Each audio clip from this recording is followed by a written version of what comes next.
Kung meron kang inaasahang Diyos na malalapitan, meron kang pag-asa sa buhay.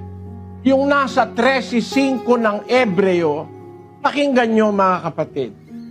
Mangilag kayo sa pag-ibig sa salapi, mangagkasya kayo sa inyong tinatangkilik, sapagkat siya rin ang nagsabi, sa anumang paraan ay hindi kita papagkukulangin, sa anumang paraan ni hindi kita pababayaan. Tinan ninyo ang pangako ng Diyos.